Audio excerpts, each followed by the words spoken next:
So we're talking about Mixer. Mixer being Microsoft's big streaming platform that was supposed to interrupt Twitch, and well, it didn't. So why Mixer failed, and what they probably could have done differently to not fail if they had wanted to. So Poop, I know that you are a Twitch streamer and you always have been, and that's why we have a very special guest with us, Miss Cooley Smiley, who is now streaming on Twitch. You can find her there. Actually, Herc, I'm going to go ahead before you talk business and bore everybody to death. Cooley, would you mind telling us a little bit about yourself, just so like the customer out there that's listening to us doesn't like have any idea what you're doing? They can be aware of what's going on and who you are. Absolutely, I can do that. Hi, my name is Cooley Smiley. I have been a content creator for, I guess, an upwards of like 10 years. I originally was making content full time on YouTube. Back before Ad Apocalypse happened, I was doing pretty okay over there. I was a winner of YouTube Next Up, I think in 2014, maybe 2015. And then when Beam became a thing, which was then Mixer. I started streaming on Beam, became a partner there. My 3 year partner anniversary as a streamer on Mixer would have been this month, and Oh, Mixer went damn. kaput, and now I'm on Twitch. So yeah. So when you okay, first and foremost, the YouTube side of things. When you first got into content creation, was that a hobby? Was that something you always wanted to do? Because I know you have like a musical background and some other things. Kind of I would say fine arts based in your background. But like, Yeah.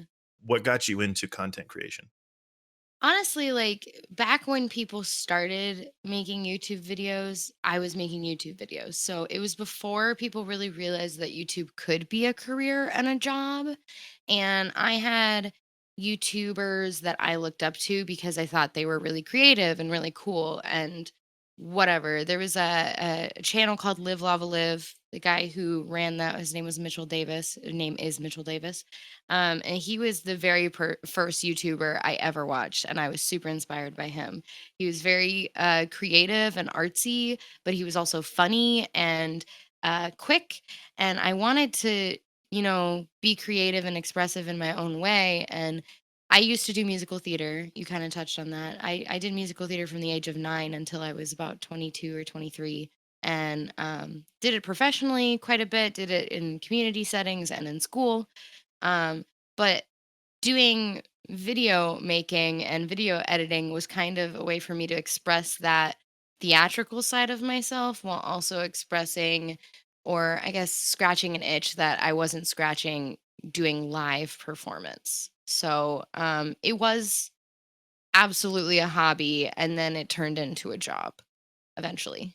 So, what made you gravitate towards Beam as opposed to any of the other streaming platforms at the time? I'm not a big fan of answering this question because I don't know. You don't have I to.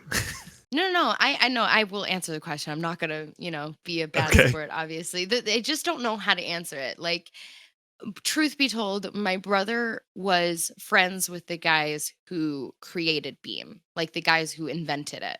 And he met them at um like PAX West or something, kept in contact, met with them a lot. And when Beam was being created, sorry, he knew them and he kind of told me about the website. And he got hired on by Microsoft once Microsoft bought it. And I was kind of like, sure, I'll check it out. But I was really into YouTube. And at that point in my life, I was like, there's no way I'm going to stop doing YouTube. So I just wanted to see what it was like. And my first stream on Beam, I was playing ukulele and singing and talking to two people. And I didn't have a gaming computer, so I wasn't even planning on streaming video games. I was just chatting with people. And I got rated by the top Beam streamer at the time. And I had over 100 people in my first stream. And I was like, wow, this is cool. And people were nice. And they all just wanted to have a good time and listen to me try to teach myself ukulele because I couldn't play at the time. I was self taught, I was learning. So I don't know. It was like it was a sense of community that I didn't feel on YouTube, and it was immediate affirmation, unlike with YouTube where you have to work and work and work and edit and get all these ideas together, and then hopefully people will like it once you post it, and then all you get are comments and thumbs ups or thumbs down. So, I don't know, I think it was just that immediate feeling of, "Yeah, we wanna see what you do. We wanna see this. We wanna be a part of this." I was like, "Dang, this is really cool." But when it comes down to it, I did not make a choice between Twitch or Mixer. I just stuck with the one I started on, basically, if that makes sense. Perfect. So it's kind of like it was just. It sounds like it was serendipity. You know, it Yeah. just the stars aligned, and there you were. Yeah. I do. I'm a firm believer that things happen for a reason. I mean, I'm like a conspiracy theorist. Fun fact: I believe that there's multiple different instances and universes and all whatnot, but at the same time, things happen for the reasons that they happen. And I don't know if I hadn't started on Mixer, if I would even be successful on Twitch. So I think it was very serendipitous. Right. And man, Mixer in the early days, it was the place to be. I loved it. It was so tight knit, and everyone was just kind of everyone had each other's back, and we were all Yeah. playing whatever we wanted to play. You know, no one was really kind of worried about being huge yet.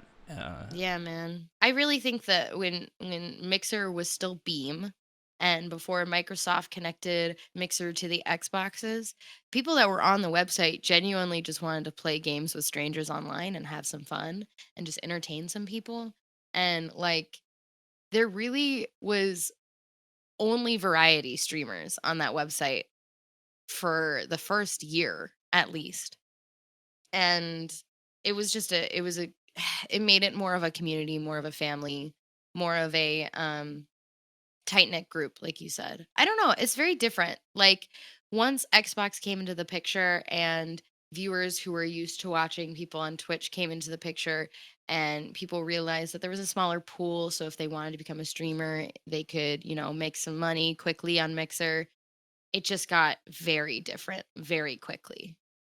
Right, and they ultimately ended up undoing all those benefits you just listed because I think Exactly. towards the end of Mixer's lifespan, it was there were more streamers per viewer than Twitch. So Yeah. it was even harder to get discovered if you were like if you were an OG and you had done it like like yourself, then you're set. People are going to find you. But if you're just trying to start out, and I think there was another component of that whole thing, which was Fortnite. Oh my god. Yeah. When Fortnite Oh my happened and you god. could watch Mixer straight from your Xbox and all these kids are just flooding in to watch Fortnite players and try to get in a game with them, um, people started getting really successful on Mixer, and then you had all those people who were coming in to stream Fortnite just to get rich quick on Mixer. And Right. and that's kind of when variety streaming for newcomers it really died. It was way Yeah. harder to be successful as a variety streamer. There wasn't really any benefit to it unless you already had an established community. And that's how it is on Twitch as well, as far as I can tell. Truth be told, because I am new to Twitch and because I didn't try Twitch before I tried Mixer, I am still a Twitch noob. I'm still learning. So like something that I am curious if you guys know is like when Mixer integrated with Xbox and people could watch Mixer from their Xbox, we started getting viewers that would ask us, can I play with you? Invite me, 1v1 me, can I play with you? Blah, blah, blah. Was that ever even a mentality before Mixer that people could just go into a stream and play with the streamer? Or was it always just like, you know, I want to watch the streamer? Like I never understood the mentality of hopping into somebody's stream and just being like, "Let's play a game together." Do y'all know? Well, I think like originally streaming video games attracted people that appreciated that specific game, so they were more inclined to want to play as opposed to just watch. I Right. think the evolution of streaming in general, and if you narrow it down to like video games in particular, um, obviously the average Joe wouldn't come in and just want to watch, hey, I think I want to watch somebody play Portal or I want to watch somebody play this game, unless you Right. have some sort of connection to that game to begin with. like for instance, my personal experience with streaming is like I used to be a big achievement hunter on Xbox games, like go for the gamer score and all that stuff. So I Right. would I would get in these forums and I would find these people and then I would figure out that they were streaming. So then I would watch them and see what they were working on. So like that was like the nature of the how I went from being a player to watching other people play. But I didn't ask to play with them. I always felt like I was there to watch and see how they did it so that I could do it on my own game, as opposed to like Fortnite and these other big PvP games that multiple people can join. I would say most of the people come in looking to play or looking to be carried, if that means anything. Right. Yeah. But or in the case that you probably experience is just like, oh look, gamer girl, I want to hang with that. So Right. I don't know if that's I don't know if that's Hang is something a that kind word. Thank you. well, I'm a civilized internet dweller. So, but the other side of that coin though is I think now we've seen a shift in as opposed to what it was in the past where you went and you tried to game with people. Now you have these massive entertainers with these incredible personalities and I mean like you can take the drama behind Dr. Disrespect and Ninja and Shroud and like these people draw in actual viewers, not necessarily people that just are there for the Want to game play. itself.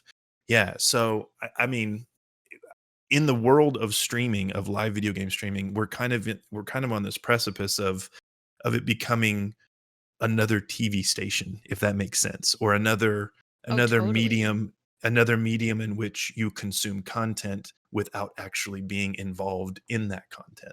I I hope that do want makes to sense. touch on that because I one thing that I find really interesting is that a lot of people who come into streams don't always consider it in that um forum almost. They don't think about how it we are basically a free entertainment source, right?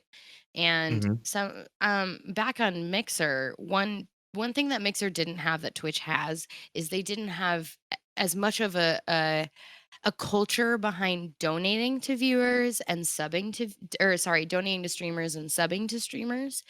And people would come into my chat and they'd be like, I can't believe, you'll only play with viewers if they sub to you and blah, blah, blah. And I would always explain it. I'm like, well, you pay money to watch things on Netflix, or your parents pay money for that. And you're watching me for free. So I don't necessarily need to play with you to be a free television source, a free entertainment source, right? But if you want that extra, blah, blah, blah, if you want to be able to communicate with me or be in my voice chats or sometimes be able to play games with me, then yeah, I think you should have to pay just because streamers work their butts off. And people don't really consider it that. They think we're just sitting down and playing games for hours and hours, but really it is a business. It is a business. Like we sit and we play games for so many hours, and the thing is, if we're not receiving donations or subs, we're not making money. And we could be streaming for hours and hours and hours and have no monetary gain from it. And that sucks. But that's why when we are not streaming, which by the way takes hours and hours and hours, we're working behind the scenes with emails and networking and reaching out to companies about sponsorships and possible advertisement gigs and social media posts and stuff like that, and meeting other streamers and meeting other viewers and all that jazz. It's a job that never really ends. It's not a 9 to 5. We never really get breaks. And I don't know, like it's not like we're Netflix and we're just a show that films for, 2 months and then our show's on Netflix and then we get to, I don't know, rest. So I'm like, yeah, subscribe. Why not? It's $5. If you can't afford it, obviously you can't afford it. But if you can, understand that blood, sweat, and tears go into streaming. I don't know, I kind of rambled there, but it's No, No, just it's something no. it's that I think good. about a lot. At the risk of poking fun at her name more than I already do, those gamers sound super entitled. Yeah, it does happen a lot. But yeah, content creation is like that, man. It is a job, and it never stops, especially when you're doing it. It's like you've made video games your job. I personally have not played a video game for fun in like 2 months, 3 months maybe. Because every Right. time I'm recording a game or recording stuff on YouTube or streaming if I manage to get the time, which I haven't lately. So yeah, it is a ton of work, and it's a ton of work, and it looks fun when you're watching someone do it, but that's because you're not seeing all the work that goes into it, and it's a ton of work. Well, we were talking before you started recording the podcast. We were talking about how like I miss playing Destiny 2, but I can't stream it. People who don't stream for a living, they can play whatever games they want whenever they want, as long as they're not, working their jobs. You can play whatever game you want without consequences. But streamers, we have to pick and choose what we play. And if we don't spend our 8 hours, 10 hours, or, even just 3 hours a day playing that game, when we get off stream, we usually don't have time to actually play the games we want to play. And sometimes we do, but God, we don't want to sit at our desks anymore. So that's in my opinion, that's been my biggest downfall or my biggest regret with gaming for a living is I miss the games that I love to play by myself and just zone out for hours. Can't play those on stream. Yeah. Can't play those. World of Warcraft, Destiny 2. God, I miss those. Oh, I never played WoW. I was a big WoW nerd. Loved that game. Yeah, I know a lot of people who are addicted to it. But yeah, it's like you said, after sitting there and playing a game on stream for 10 hours, the last thing you want to do is play a different game. You want to go do something else and kind of get away from it. And so Right. you and that's what happens when you turn a hobby into a job. It's no longer a hobby, and it kind of you don't have room for it to be both. I mean, you Totally. enjoy the work. The work is fun. Like I enjoy making videos and I enjoy, streaming and playing the games, but at the end of the day, if when I'm going to do hobby stuff or stuff that isn't work, I'm probably going to watch TV or like go outside or Right, something. exactly. Go work out because you've been sitting for hours. So yeah, I totally get it. Totally get it. And yeah, that makes sense. And I do agree there wasn't that culture on Mixer. It definitely was a little bit more relaxed, and people kind of didn't know the ropes there with donating, and it Right. always kind of felt to me like when I had, a donation bar or like a donation goal, and I had like a command that put a message in chat saying like, "Hey, give me money," it felt like I was begging for money, Oh, and that, absolutely. yeah, I hated that feeling. So yeah, I guess I'm hoping Twitch is better about it because I haven't gotten to stream on Twitch yet.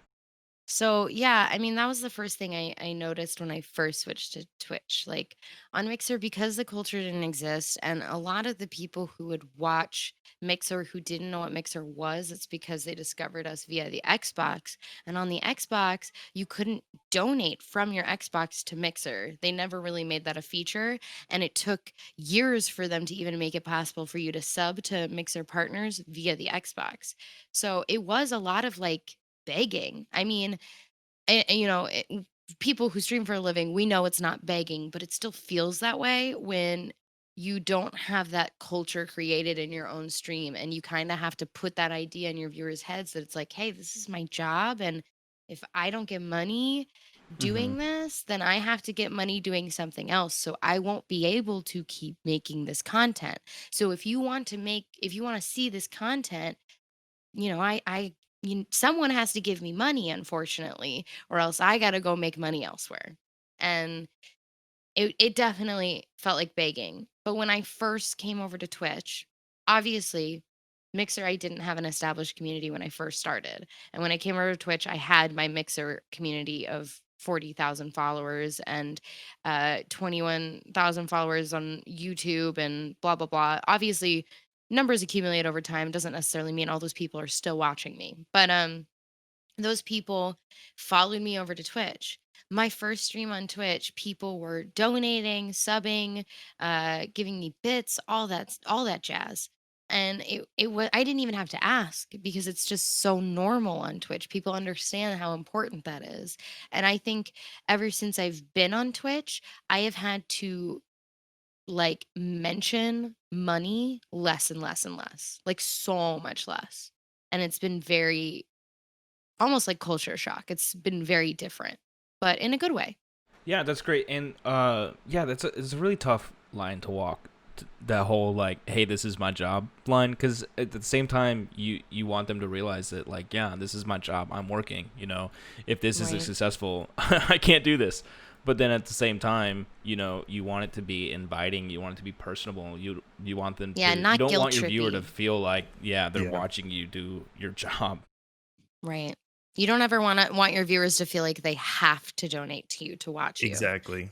I kind of remember, and I'm going to be the old man in the crowd here, but my dad used to tell me early on, don't be afraid to ask for money. Don't beg for it, but don't be afraid to ask for it. And what he was saying was, he was in a dance band for 30 years, and he'd have to make these contacts, and then he'd go work on the weekends and yada yada yada.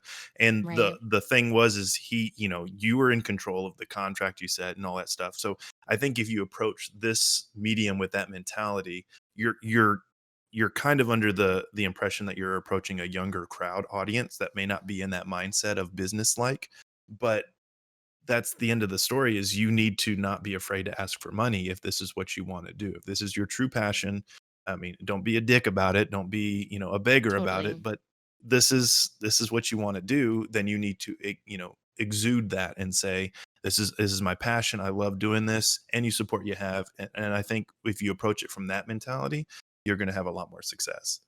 Right. I know I was actually working on an email the other day about possibly doing a sponsored stream with a company that has a new game coming out. And they were asking me, what are my numbers? Like, what would I expect to be paid?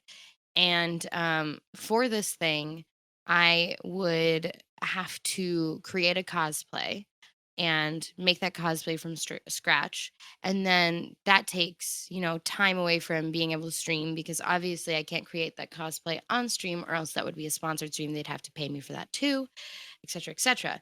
So I had to, calculate how much is making the cosplay going to cost and the time that I will be away from my stream, and then also asking for additional pay to promote their product and to do a sponsored stream and to post on social media about it.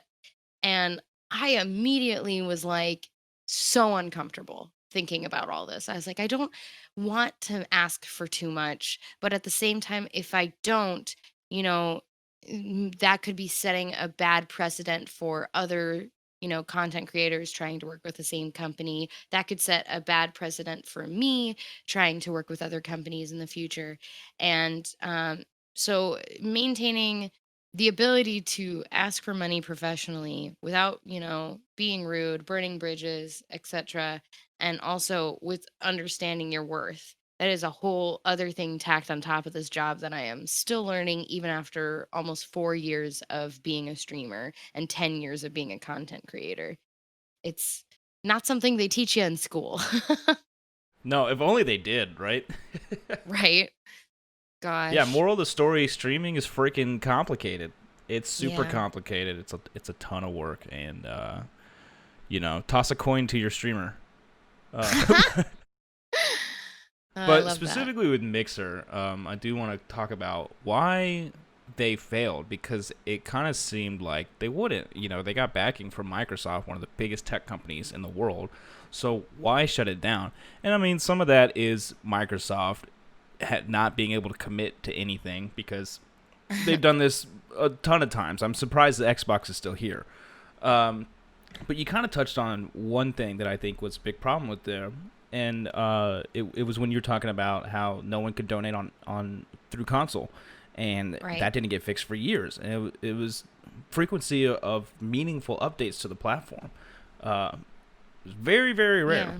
As far as I can tell, it really didn't seem like Mixer, from the surface. Obviously, I want to make a disclaimer. Obviously, I had a sibling and a sibling in law working at Mixer, but we are professional. We don't communicate about things that they are not allowed to tell me about.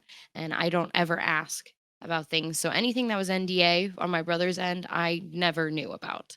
So anything that I know is surface level knowledge, right? And as far as I could tell, for like the first at least 2.5 years that I was on Mixer, I I did not expect or see them to be breaking even with the money that they were spending and also making with the platform, because Microsoft had a lot of money and they were putting a lot of money into the platform. They had a lot of, I shouldn't say a lot of employees, because in comparison to Twitch, it's, a handful of employees. But they had employees and they had put money into the platform to promote it at conventions. They paid for, big displays, exhibits at conventions to represent them. They made uh, advertisements, commercials, all that. They put so much money into it.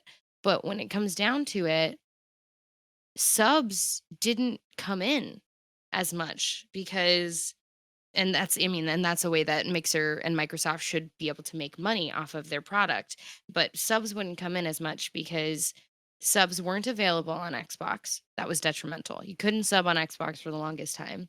And people couldn't even gift subs for the longest time. It was only in the last year that people were able to gift subs to other viewers.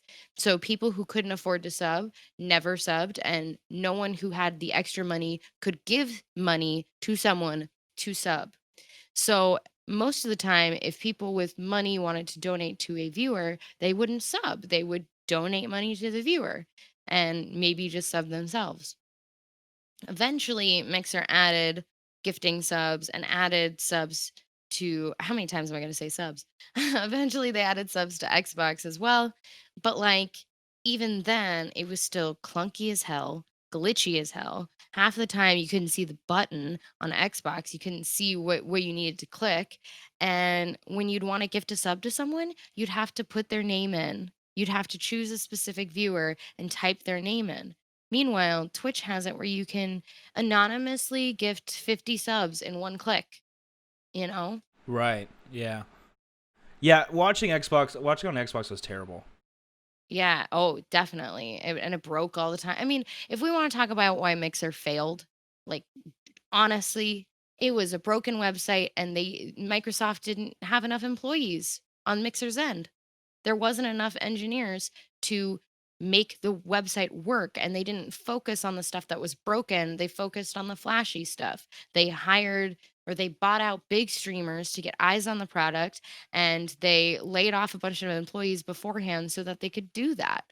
And so there was no money coming in, only money going out, and they weren't fixing what was broken.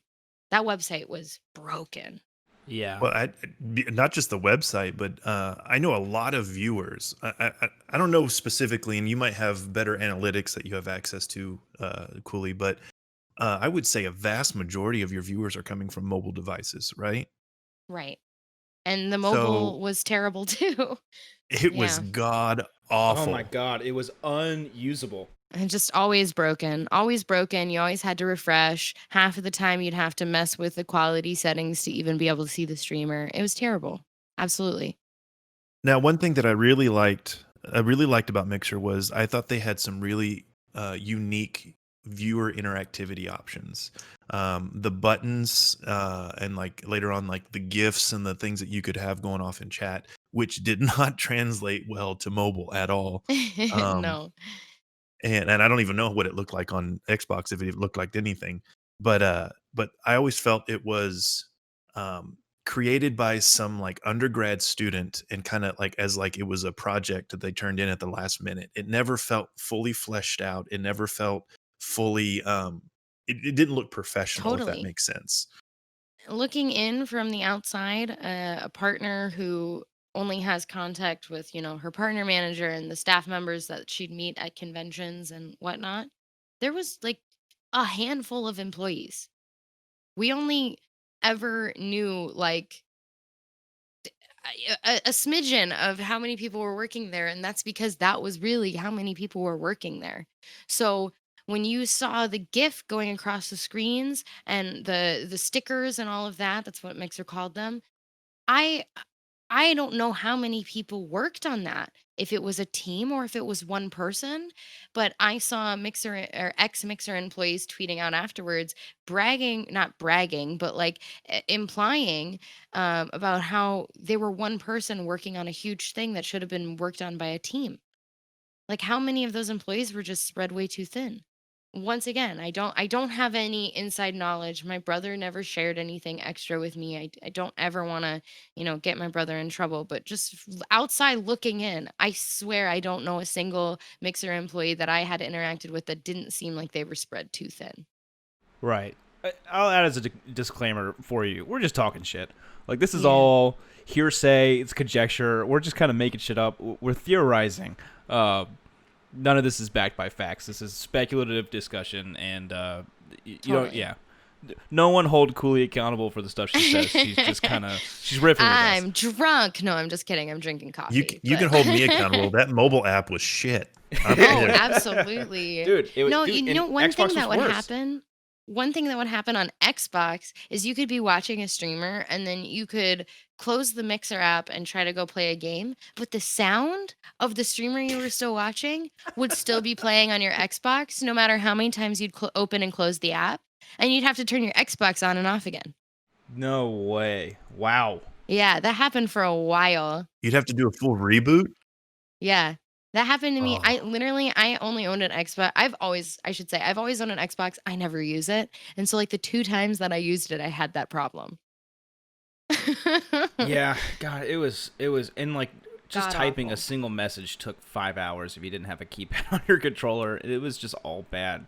I genuinely can't thank Mixer enough for starting my career, kickstarting my career and everything. If it weren't for Mixer, I wouldn't have a voice to be on a podcast, But at the same time, it was bad. It was bad, dude. Yeah. It was that website was.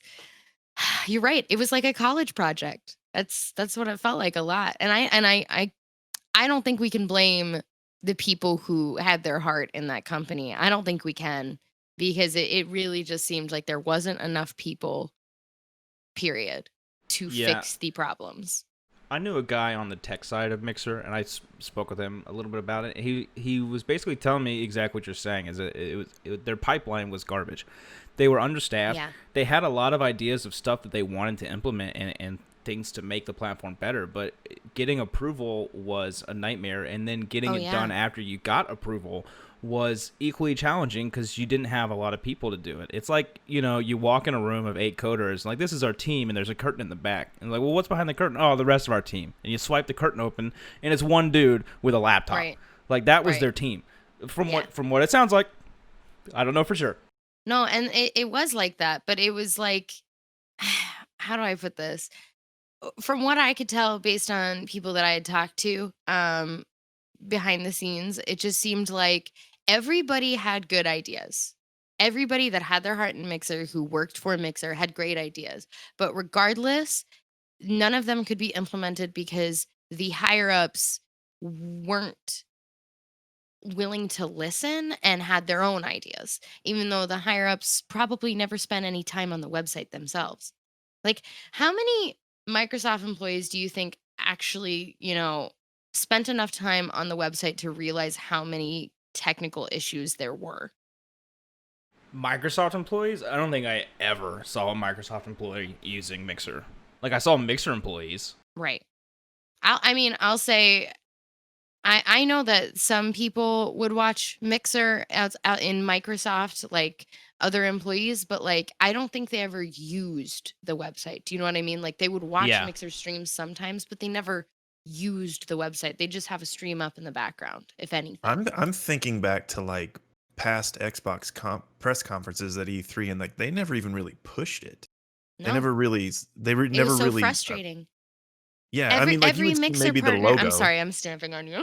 No, No. You're good. Stamp on. Stamp on. Every Mixer partner, every single time there'd be a conference, E3, PAX, and there would be announcements by Xbox or Microsoft. Every Mixer partner, I swear, if you followed them on Twitter, everyone would be like, "Where is Mixer mention?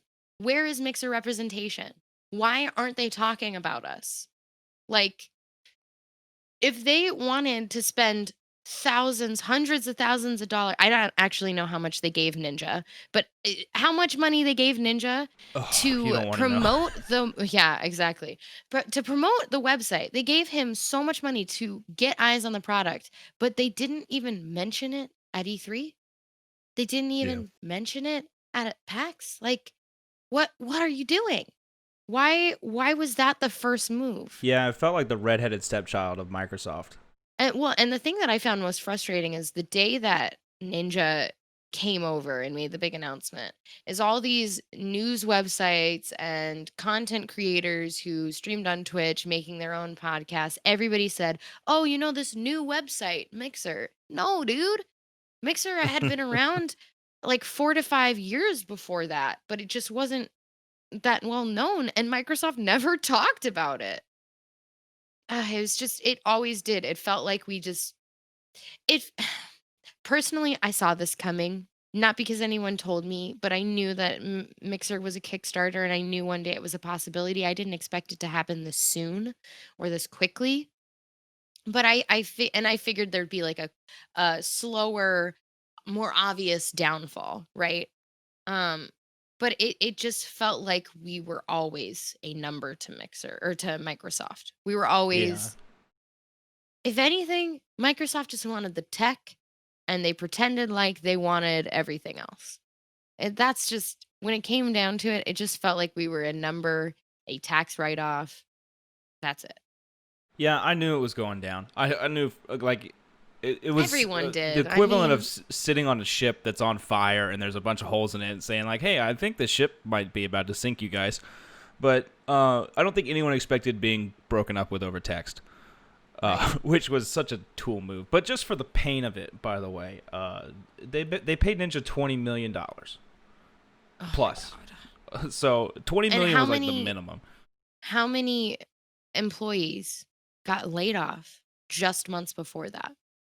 A lot. Yeah. A lot. Like there was one day I saw on Twitter, it was like, this person got laid off, and this person, 5 more people that I follow on Twitter, they're all laid off. Everybody I know at Mixer is laid off. I called my brother and I was like, "Are you okay?" And he's like, "Yeah, I don't know what's going on, but I still have a job." And I'm like, it was that day for me was one of the hardest. That day for me was harder than the Mixer shutdown day because when I saw all of my favorite people that I had met over the years because of this website lose their jobs in the minute in like minutes Hmm. with no warning, I felt like my world was crushed, like being shattered. And I had a moment of what's going on? Like, are they hiring on new people? Is this literally just because they had budget cuts, or are they just giving up on Mixer right now? But at the same time, I wanted to believe in Mixer wholeheartedly. I wanted to be one of the people who stuck around and gave Mixer hope and gave the internet hope because Mixer wasn't just good for Microsoft and the streamers on Mixer. Mixer was good for the streaming industry and the gaming industry because it created competition, and competition is so important for healthy growth in an industry. Hmm. Like, it doesn't matter if Twitch was better than Mixer. It doesn't matter if Mixer was better than Twitch. What matters is that they both had to fight for their right to survive, which meant they had to make their platform better, both of them. And it worked for a while and it was great. Yeah. I mean, 100% agreed. Twitch created squad streaming Yep. and um oh, what was the other thing that they basically took from Mixer? I can't remember now. I'm a little Well, brain I mean, dead. to kind of, you were literally on the same train that I was about to say is like you could see the level of competition start to amp up in Right. Twitch because they were answering a lot of those things that Mixer was like innovating. And it was Oh, it low was really latency. good to That was see. it. Yes, low Mm, latency. Twitch had a delay before that. big one. Yeah, it was like a 10 to 30-second delay. The thing that I really noticed was the interactivity level of options to the chat, to the viewers. Like, you started seeing Right. more, like, channel points started to come out. You started to see, more interactivity with regards to, if you're there longer, you get more more invested into the stream, you get more benefit for being there. And Right. it was really fresh. I enjoyed seeing that because I always thought that Twitch, which is built on an old system that's like really, really old, and then Mixer comes along with this new, fresh, hot technology, and Twitch is, instead of like trying to reinvent what they have, they're just trying to tack on this stuff that's not really, doing what they need it to at the level that they want it to. I also think that Mixer brought on a whole new kind of content creator too, because of the low latency thing. Like back when I joined Mixer, Twitch had that 10-second delay. And with Mixer, we had the ability to have like a real conversation with our viewers right away. And it made it so that we could play games like Telltale. And when there would be decisions that had to be made in a split second, viewers could still vote and say what they would want you to pick. Like it Hmm. gave the viewers extra interaction. It gave them the ability to talk to you instantly. It gave them the ability to talk to each other instantly. Then we had channel points, which we called sparks, basically, which made it so that viewers could interact with your stream, make things happen on your stream, make things happen in your chat. Now Twitch is doing that. And one thing I gotta say this one thing that Twitch still hasn't done, even though they pretended to take from Mixer, is the squad streaming. We had co-streaming, which was where, you could watch multiple streamers at once, like up to 4 streamers on one screen at once. But the thing that Twitch didn't do that Mixer did is that when you were co-streaming or squad streaming, the chats would integrate into each other. So you wouldn't have to go between each chat to see what everybody was saying, to see what the streamers were replying to. Everybody was in one chat, and it completely changed the experience. It made it so that streamers that were playing games together didn't have to constantly mute themselves to reply to people in chat, because they could just reply to people in chat together because you're all seeing the same chat. How did that like work with regards to just being too busy of a chat, or how did they differentiate between who was in what chat and like how did that work? Was it just one big chat, or was It there was like just one there chat. originated here and then okay, Yeah, No, just so one yeah, chat. so it was one chat. All your moderators would be mods in the chat. So every person had moderators in that chat, which honestly, if that was an issue, that was more on the streamer's fault for streaming with people who had different morals. You know what I mean? Like for Hmm. if sure. if you had people who had mods that you didn't agree with, then that's kind of on you. Don't co-stream with those people, just play games with them. Um, but yeah, that was never an issue that I had. And sometimes, yeah, chat would move really fast, but isn't that exciting? Isn't that fun, you Yeah, know? for sure. Yeah, I actually think I'm in the minority because I never liked co-streaming. Oh no, it was terrible. It still was very broken. I'm not going to Yeah, say it it's just wasn't. it was hard for streamers to keep up with chat, and it was hard to get like, especially if it was a bigger co-stream. And 9 times out of 10, I'm there for the one person that I follow in the first place. Like, sure, it increases discoverability for the other people that they're co-streaming with, but most of the time, I don't care about those people, and I close their windows immediately. Uh, Do you so want the only reason that or the only times I ever did it and that I knew my chat enjoyed it was when it was a talk show. So, like right. when I was doing a podcast kind of thing with like my friend Anxiety, who we were talking about mental health, and it's a conversation piece, right? You want to be able to see both the people you're talking to. I think it was great for that. Also, my boyfriend streams full time, and he streamed on Mixer for a hot minute. And sometimes we would do date night streams. So our both of our Oh, that's viewers or fun. all of our viewers could see both of us, and then we could have chat together. I never thought it was a good idea to have 4 streams going at once. That's way too much. Yeah. Way too much. Sensory overload. Yeah, and see, it opened the window for that kind of creativity, which was cool to see. Stuff like that, where you're innovating with the feature is cool. But yeah, when you had 4 people playing the same game, and sometimes I'd go into a co-stream and there's like 3 people playing Destiny doing a strike, and then there's one dude doing PvP off by himself. I'm like, why are you Right? even here? Which, I mean, yeah, you can only have 3 people in a strike, but still, like, if you're gonna do a 4 man co-stream, do a activity that all 4 of you are playing at the same time. Right. So there was a lot of co-streaming just to co-stream, and I was not a fan of those. But I think it would have been better had it worked better. Do you know what Yeah, I mean? true. Like it looks better on Twitch. The squad streaming, it's nice that you can choose to watch the squad stream or you can choose to watch one person. I like that. Also, if you choose to watch the squad stream, you can choose which screen you want to be the biggest or if you want them to Hmm. all be the same size. And I think that is really great too. Um, Mixer didn't do that. Basically, Mixer they wouldn't even mute the streams. So you'd have four Yep. audios going at once if you had a four-person co-stream and people would come in, they'd be like, I hear an echo. And it's like, yeah, but you just mute it. Just figure it out. Just Yeah. mute. You're on the internet. Come on. Figure it out. Like, You but it got was way too frustrating much because you'd faith in the always internet, have girl. to tell people. I know. I know. Listen, like I said, I've been a content creator for how many years, but I'm still learning. Yikes. Right. So Mixer, when it came out and it was like, we're better than Twitch. It had the interactivity. It had co-streaming. Those were like that was its big thing. We're the interactive platform. Yeah. But obviously that wasn't enough. It was like Twitch 2, but with GIFs. This is basically what Yeah. Mixer was. Eventually, And yeah. yeah, clearly it wasn't enough because we're talking about why they failed. Right. But what would have been enough? I think I said this on stream the other night. Personally, I think that if instead of buying big famous streamers, they waited one more year to just hire more engineers and excuse my language, fix the fucking website. Fix it. Just make it work. And one thing that was not working towards the end of it was the thing that was our shtick at the beginning. Is low latency on mixers started becoming a huge issue and things would just break.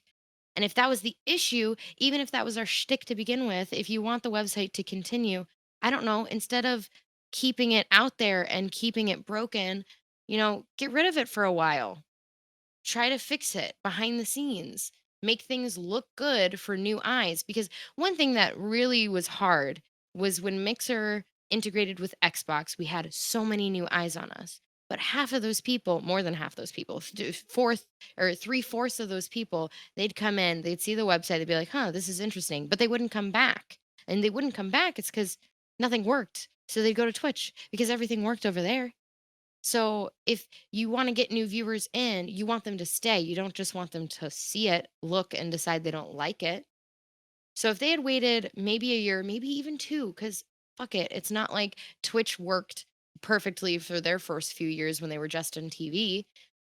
Keep making it a oiled machine that works well, and then hire on the big streamers. Right. Then get eyes on the website because we weren't having an issue with viewers. We did have decent numbers.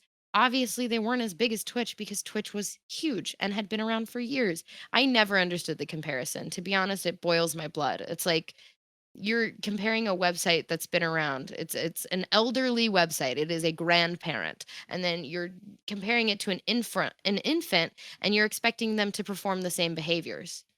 It's like, what are you Yeah. doing? Well, that's just that The just internet. happens.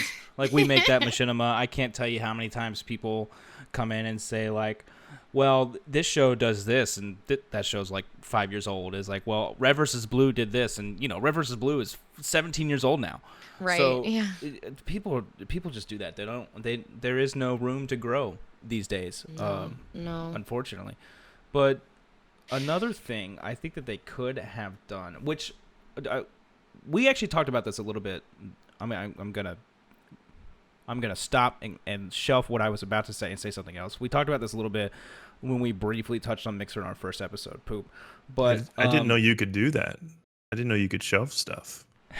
Yeah, I've done it once before. He's tucked it away Just and now it's now? gone. He's gonna forget about it. I will forget it. Yes. Here's hoping.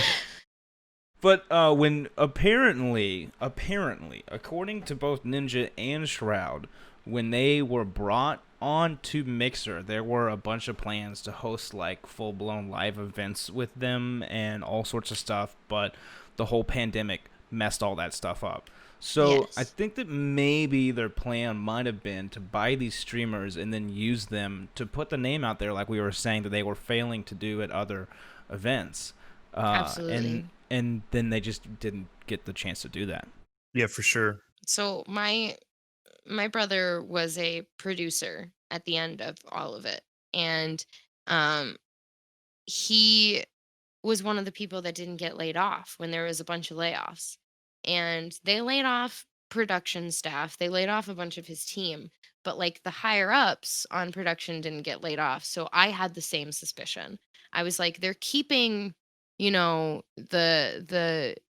higher ups, the people who have been around for a while because they have plans. And they did do what they could from their homes with quarantine, but obviously that doesn't look good. It's not great. And they were in Seattle, which is where everything was the worst at the time. So they were like legally quarantined. No one could do anything for the majority of Hmm.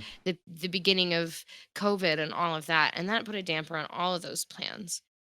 Yeah. So I think that that is the in context. I think that that is probably the biggest reason why it looks like they bought a bunch of streamers and did nothing with them. Because Absolutely. yeah, I think COVID is a huge reason that Mixer got shut down, period. I for sure. mean, think about it. Like all these people couldn't work on what they were supposed to work on. A lot of people, a lot of gamers that watch streamers are all getting laid off or getting losing their jobs and collecting employment, and they're just trying to pay their bills during COVID.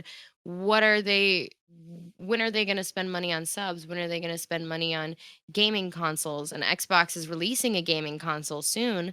So maybe it was a budget thing. Maybe they just didn't want to worry about the extra expenses that they weren't going to break even during COVID, you Hmm. know? Yeah, it totally felt like it was completely out of left field. Like it was just boom, we Absolutely. need to do this. It was a knee-jerk reaction. You could tell by the communities, you could tell by the streamers, you could tell by everybody was just completely taken aback by how fast that this came Because down. And there was analytics that came out that were surfaced after Mixer had announced they were shutting down, that Mixer had finally had the best numbers they had ever had in that last month, like the best viewers. And I just don't think, like you're saying, why did Mixer fail? Blah blah blah. Obviously, a lot of people are saying that. That's fine, but when it comes down to it, I don't think Mixer failed. I think Microsoft failed Mixer. I don't think Mixer failed Microsoft. I think Microsoft failed Mixer. They didn't give us a fighting chance for years. They didn't hundred give percent. us what we needed to make it work. Totally. Why Mixer failed just gets people to click on us. Oh, absolutely. I did the same thing on one of my YouTube channels. Guys, go follow me on YouTube, Cooley Smiley. Do it. So I get it. I understand what clickbait is. Yeah. We're baiting them clicks hard, and we'll probably Call get like this 20. So. podcast Cooley Smiley knows all the secrets. All the Mixer secrets. You'll get those clicks. Why Mixer really failed. Dialogue with a Mixer insider. The story you haven't heard. Yeah. In There's so parentheses, much. gets emotional. Oh yeah. But the thing that I shelved that I am actually remembering is damn. one thing they could have done, a big thing that they could have I'm done. proud of you. I'm proud of myself every day. But yeah, one thing they could have done that would have blown Twitch out of the water is improved discoverability. And Hmm. so think about like YouTube, right? YouTube is short form content. You click on a video, it's 10 minutes long. If you like it, you're like, oh, I like this guy. It's not a big time investment. But if you're clicking through streams, trying to find a new streamer, it could be 20 minutes, 30 minutes. Sometimes you have to watch a streamer for like an hour or more just to kind of get a feel for how they are as a streamer, which is a much Yep. bigger time investment to discover someone. And I feel like Twitch is wasting the shit out of their clip feature, and then Mixer implemented a clip feature that worked almost exactly the same way and wasted it entirely. I think Right. that they should have added an entire section of the website that didn't work, so it probably also would not have worked. But a section for those clips where streamers can post their clips. Thank you. Oh And my you God. can like browse their clips and discover them, and then that way you're getting like the best of the streamer. Like it's like a highlight reel. Mixer had a forum where partners and viewers could recommend or come up with ideas. And Mixer partners had the ability to email certain people and staff about ideas that we liked about Mixer. And they would ask us monthly, they'd give us surveys. What can we do to improve Mixer? And that was something that I had said for years. That was something that my boyfriend had said for years, is like, make it so that we have a way to advertise ourselves outside of our channels. Make it so that the search engine is actually a search engine. Even Twitch doesn't really have a search engine. YouTube is a search engine. That is why SEO is so important on YouTube. That is why clickbait is so important on YouTube. It is not as important on streaming websites because there is no search engine. There is no smart algorithm that follows the words that you type in the search bar. And if it had that, if it had clips, if they had made it not just a live streaming website but almost like a diet YouTube on the side using streamers clips, that would have created a completely different culture, and it would have created a easier way for viewers to decide who they wanted to watch and how viewers could spend their time quickly instead of for hours. I absolutely agree with you. I've been Right. saying it for years. Dang, dude. Yeah, Thank you. If they had improved searchability, browsability, it would have improved discoverability for streamers. And improving discoverability for streamers means you're going to get more people who want to stream on your platform. I Right. mean, it's literally 1 + 1 = 2. So yeah, I think that they just didn't do enough different from Twitch. No, yeah. Because It was if you've got this website that's basically Twitch with a few slight tweaks, but it works half as well, why is anyone going to watch it? right.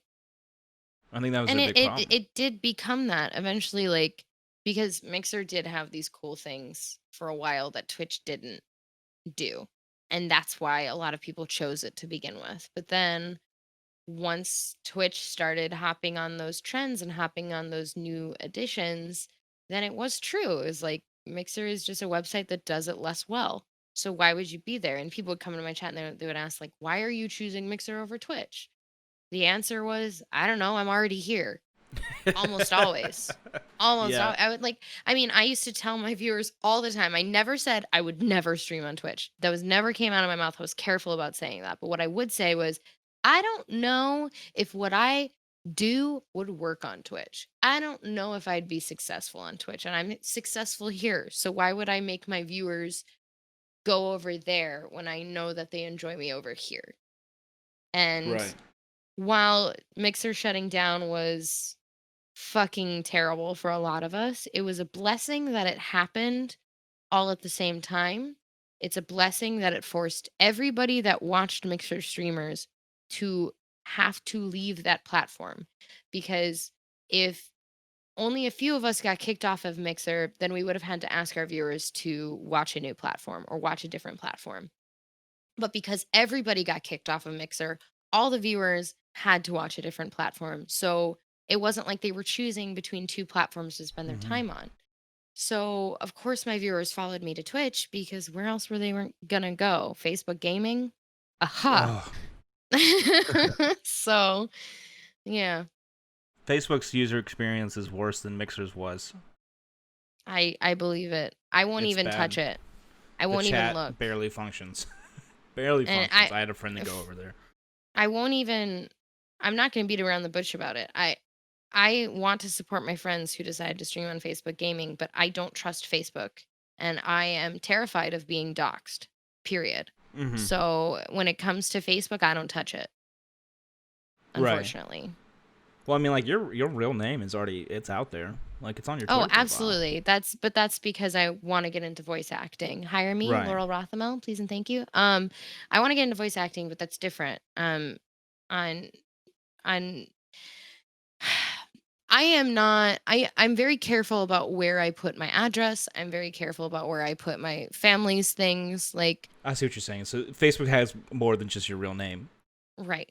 when it comes down to it, it's not just about my safety. It is about I have a large family, and it is about all of their safety, not just mine. Right. No, I totally So, agree, and it's really stupid that Facebook does it that way, where it has to be connected to your profile, and that's ultimately why Facebook gaming is never going to be a thing. It's like, I don't know if you follow Harris Heller, oh yeah, YouTuber, um, and yeah, his Twitter. editor Sam is Sam, Yeah, a he's friend good. of His mine. stuff is incredible. Really, I love Sam. Tell Sam I Yeah, love him. I Hey Sam, will. this random guy I talked to on a podcast really likes you. Just say it exactly like that. But yeah, no, Harris was, I forgot what I was gonna say. Oh yeah, he was saying that Facebook gaming is a good place to go if you just want to make enough money from streaming to like pay your rent Yeah, a couple months. yeah. It's never gonna be big. No, when it comes down to it, I don't want to expect Facebook gaming to fail. I said this on my YouTube channel. I don't want Facebook to fail for two reasons. I don't want my friends who decided to stream over there to have to find a new home again. And the other reason is the competition thing. Competition is Hmm. healthy and it's important for an industry to thrive. And when everything was going on with Mixer, when Mixer started getting bigger, when streamers were starting to go over to Mixer, Twitch realized, shit, we got to step up our game and care more about our content creators.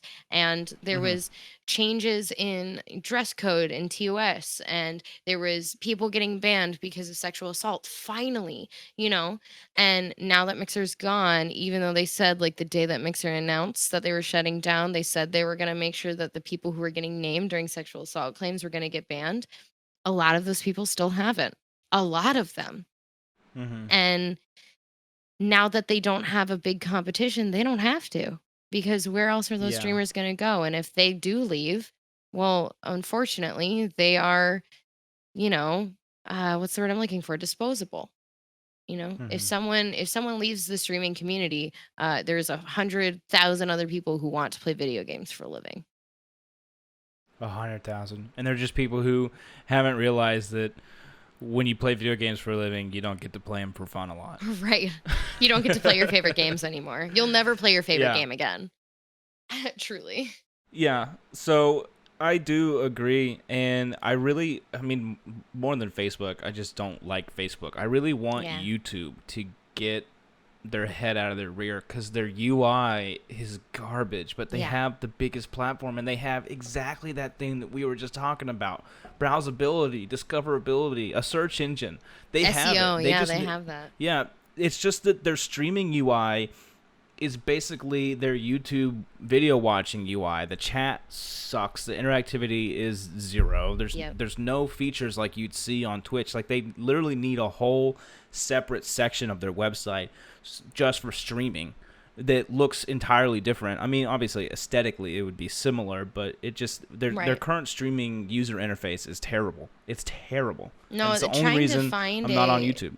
trying to find a person who is live playing a specific game is nearly impossible. Even though they On have YouTube, yeah. even though they have an incredible search engine, my boyfriend is partnered on YouTube, so he streams on YouTube, but the only reason I can ever find his streams is because I'm subscribed to him. And even I thought then, he streamed on Twitch. he streams on both, but according to contract, as long as he's not doing it at the same time. Um, Mm. so he streams on YouTube when big new games are released, and then he streams on Twitch full time. And he also posts on YouTube. He started as a YouTuber first, but because of that, because I'm subscribed to him, I can see him in my subscription box, but even then the notifications don't always work. So I don't always get notified once he's been live. But because I live with him, I know that he's live. But think of all the Hmm. people, he has a lot of subscribers. Think of all of the people who are missing out on his content because they don't even know that he's live.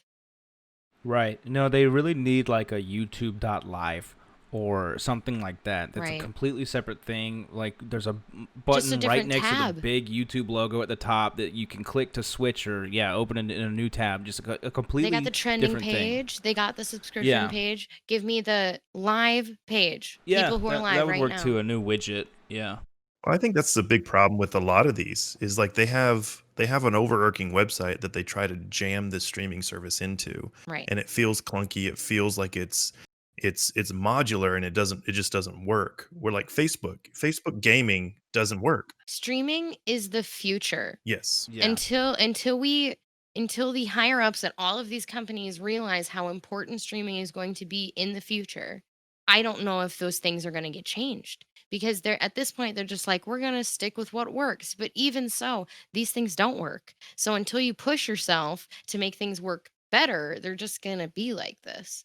Think of how Yeah. quickly streaming on YouTube could grow if they just added that widget. If they just added that page to see like who's live now. Oh shoot, look, there's a live page now. People can find me just by me going live right now because like no one's doing it. Okay, I guess I'll go live. Yeah. There you go. And the same with TikTok. I was thinking about this on TikTok the other day. TikTok has the ability for you to go live on there too. And obviously this is moot because it's probably going to get banned, but this is just something I was thinking about. Is people can live stream on TikTok, but the only way you can find people who are live streaming is if you're already following them and you go to your following page and you go to the top of it, or if you're scrolling through the For You page and that person happens to be live. There's no notifications in place and there's no live tab. So, Jeez, I feel like all these platforms are going backwards with discoverability. right. I agree with you. It's like you gotta solve a freaking Rubik's Cube just to find someone streaming on Right. these platforms. That's why it there's should not such be that a hard. there's such a divide with top content creators, period, on all streaming platforms. Like you have your ninjas, your shrouds, your Pokimane, right? And your Tim the Tap Man, who are like top tier.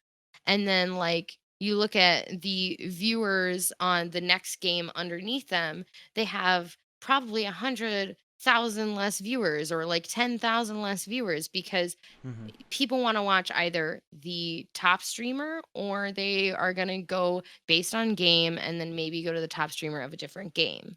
So because there's no discoverability, everybody just goes to the default top streamers.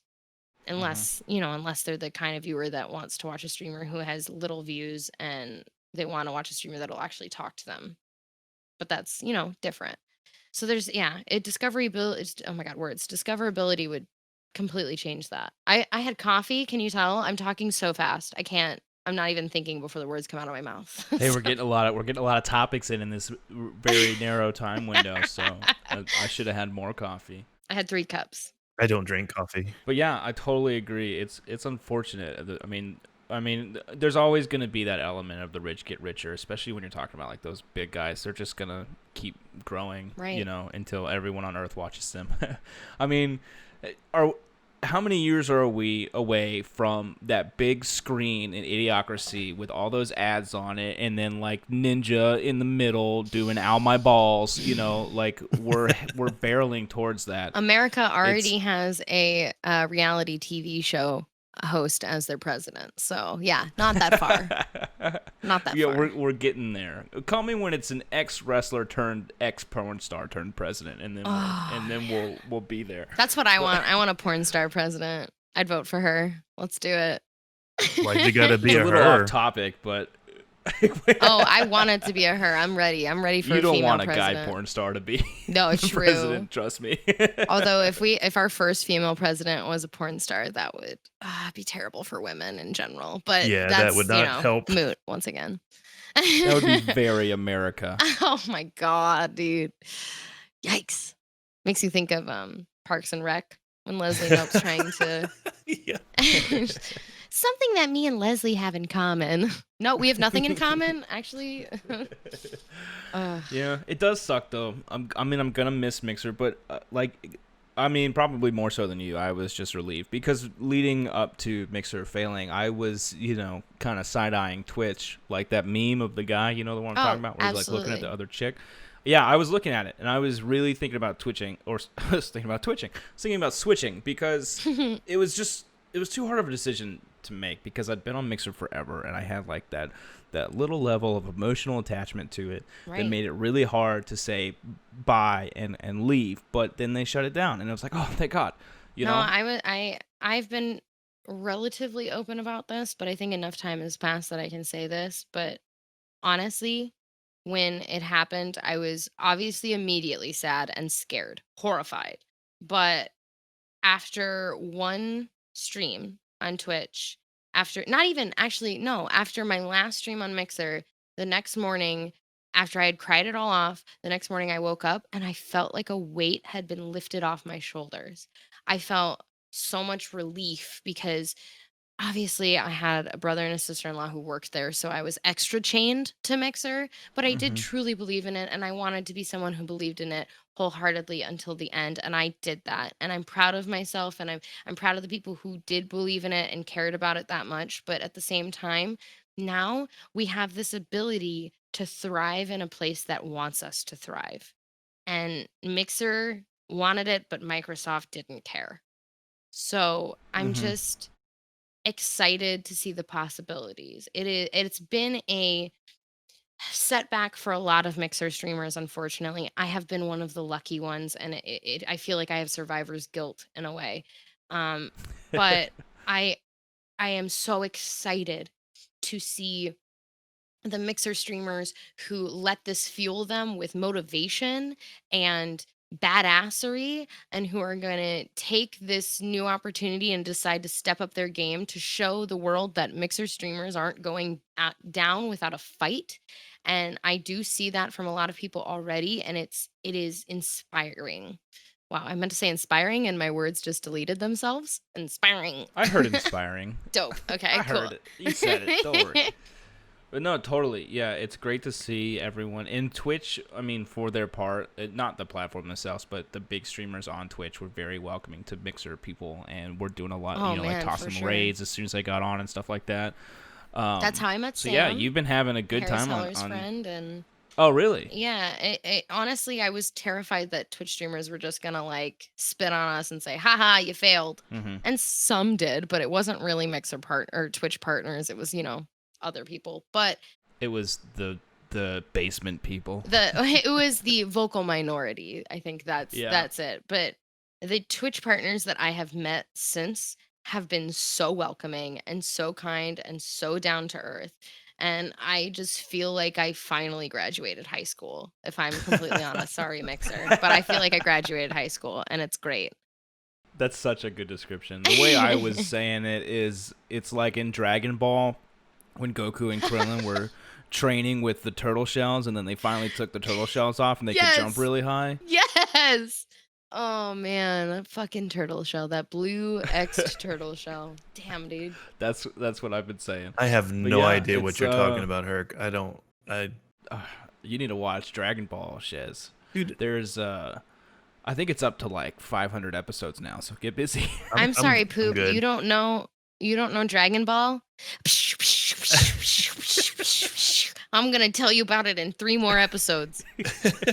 I'm gonna Kamehameha you right now just for not knowing what it is. I feel like you're speaking another language. I want to understand so bad. I'll let you borrow my Funimation password. Okay, You can okay. binge it with your wife. She'll love it. No, she Your kid won't. will actually love it. You got to bring your kid up on it. I grew up watching Dragon Ball, and I look did how I too. turned out. Well, we're I did still in too. Daniel Tiger's neighborhood, so we'll get there soon, though. Yeah, well, I think that's all I really. That's about all I had to say about Mixer. I don't know. What you got? Anything else you want to toss at me, Cooley or Shiz? Well, I mean, like I said somewhere in there, my biggest takeaway from anything in general right now is like I will never not be grateful for Mixer. Mixer was what got my start. I had YouTube, but people still didn't know who I was. And Mixer gave me a platform. It gave me a voice, and I am so incredibly grateful. But I am excited to see where things go from here. And God, I hope that something happens soon, that there will be competition again, because that was just so great for the industry in general.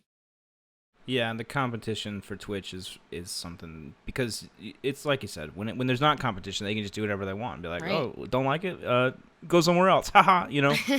Which It's not like we there's can a lot of do, people switching to Trovo and what's it, Trovo and was it Brian? Is that the other one?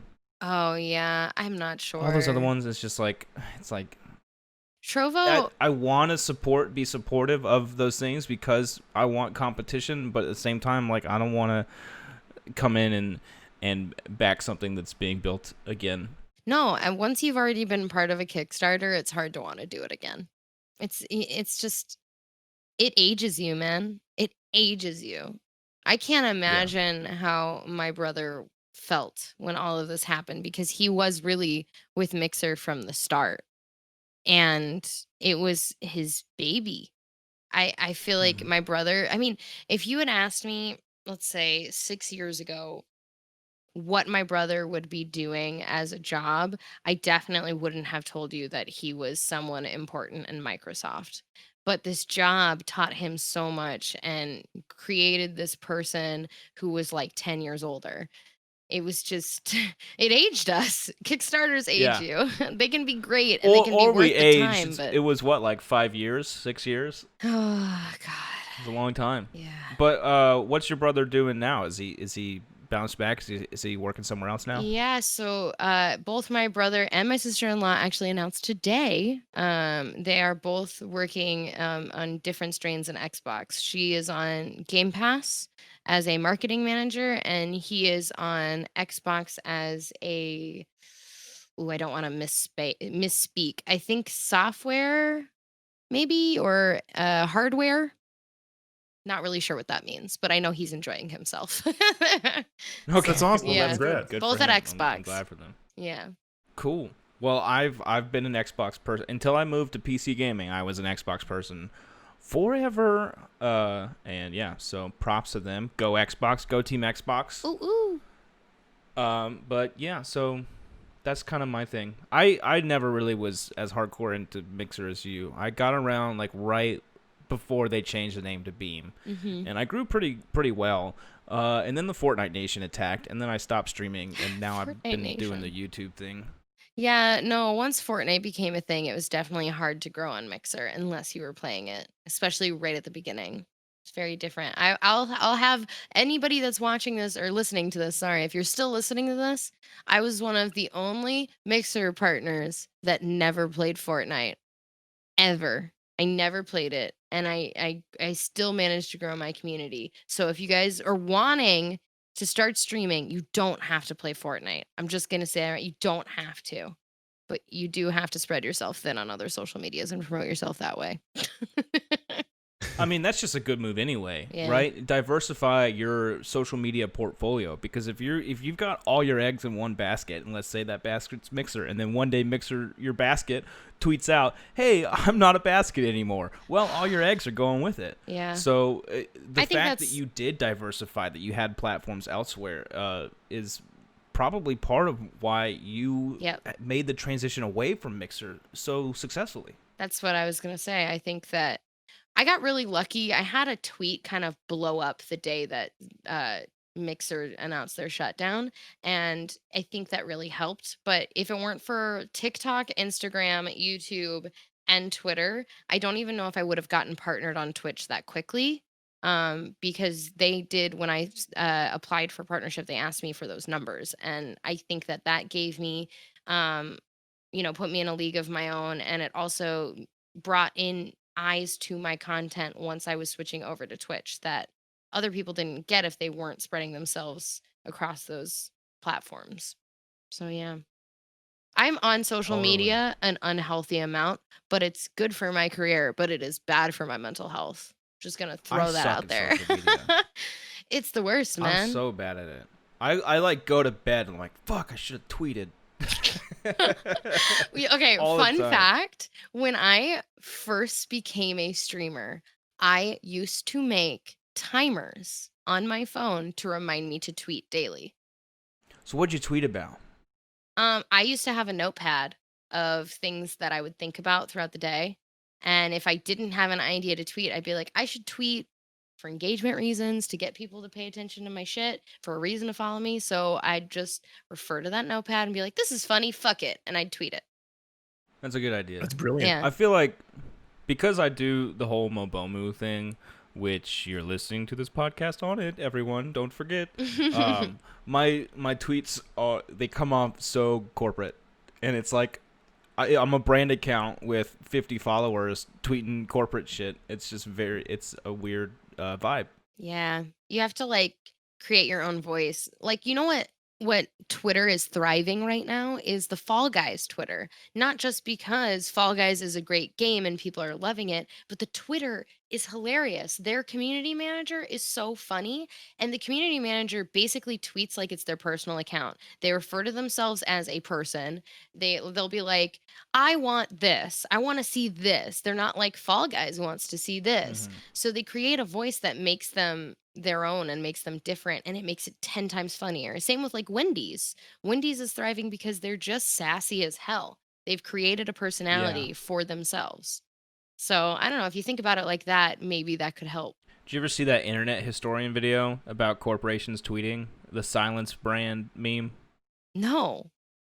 Do you watch Internet Historian? I need to. Oh, I've got a video for you. Oh, send it I'll to send me. it to I'm you after ready. this. I'm ready. Oh, it's some funny stuff. The guy's hilarious. But I think that's about all I wanted to talk about, at least in the terms of us recording a show. So, listeners, you heard her. She's on Twitch. She's on Twitter. She's on Instagram. She's on what's that? That TikTok? Basically Vine. There you go, TikTok. She's on all of it. So, Cooley Smiley, go find her. That's KOOLYSMILEY. Find her, or I will find you. On Twitter, it's my real name. My Twitter Oh, that is right. It's Laurel Rothenmel. I'll put it in the description. There you go. I'll do all the links down there. It'll be very clickable. So click it. Or else I'm going to find you.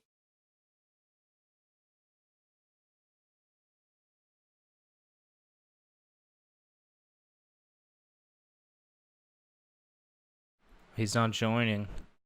Maybe you do it, Poop, because I have the Halo Craig emotes, and oh, there he goes. Wow. Magic.